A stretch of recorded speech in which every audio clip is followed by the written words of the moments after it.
Good morning, students. Welcome for our second lesson on financial statements. And in the second lesson, we are continuing with the part. With last lesson, we added the trading account, and we did gross profit brought down. Now today, we are going to do profit and loss account when it is alone or it is singular. We are going to do profit and loss account, and definitely I'll go directly to the format. And the format, number one, we have the title or the name of the owner of the business. From there we have the name profit and loss account. Then we have for the period added, and then you indicate the date. From there we move on to the format. It also has two sides. It has a debit side. It has a credit side.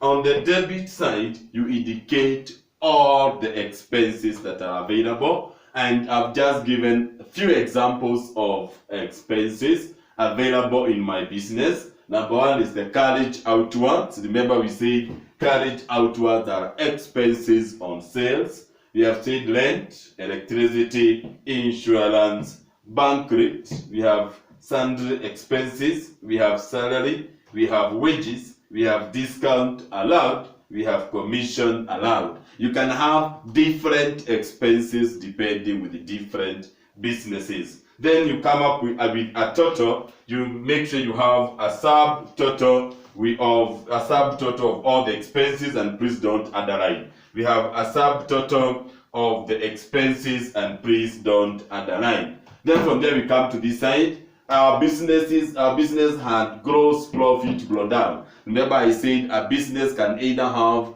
gross profit brought down, can have gross loss brought down. If it was gross loss, it would appear on the debit side. When it is gross profit, appears on the credit side. So the gross profit brought down. Then from there you add all the incomes or revenues. So this side we have the incomes, or what we refer to as the revenues. That is why we have discount received, commission received, rent income. Then from there you also have a subtotal.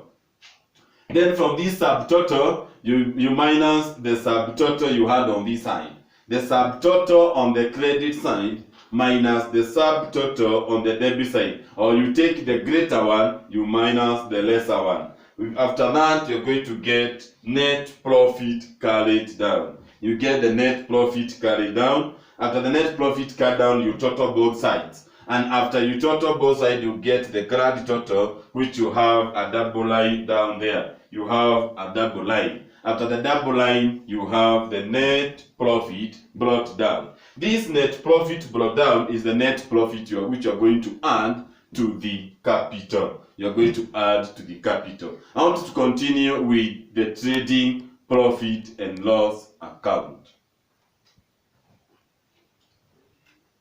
Now, we are going to do a combination of now the trading account that we did in the previous lesson and what we have just done in today's lesson, the profit and loss. Now I want us to do it as a combined trading profit and loss account. The heading is the same. You have the title, you have the name trading profit and loss account for the period added. Then don't forget the DR and the CR. Don't forget the DR and the CR. Then from there we move a bit. Let us go just a repetition of what you have done the two, but now in a combined way. You can see the first part up to this far is a trading account, then joined together with the trading profit and loss, and then you get the trading profit and loss account. Let's go through it very fast. Number one, we have opening stock, which is indicated there. From there we said we have purchases. Purchases, you add the carriage inwards. You add the carriage inwards. Then you less return outwards.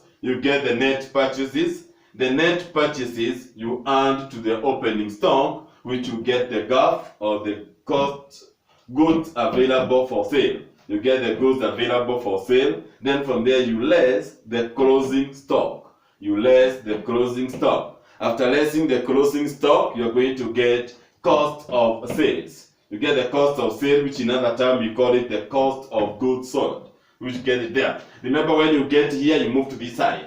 You have the sales. After you have the sales, you less the sales return or the return inwards. That is what you less there. Then from there you get the net sales, which is also referred to as the turnover. After you get the net sales, you less the cost of sales.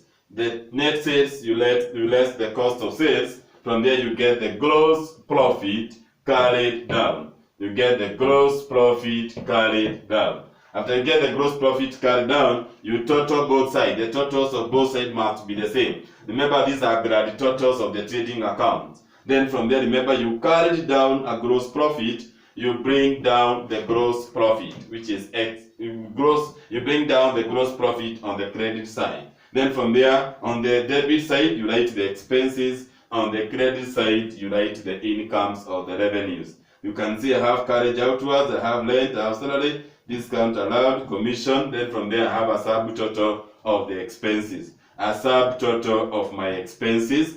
Then from there, I have a total of the incomes. I have a subtotal of the incomes. Then you take the subtotal of the incomes, you minus the subtotal of the expenses, you get the net profit carried down. You get the net profit carried down. And then definitely from there, you add the net expenses plus the gross profit, you get a grand total. Now for the whole account, you get the grand total. And then from there, you get the net profit brought down. And this is the net profit that you are going to transfer to a final account called the balance sheet.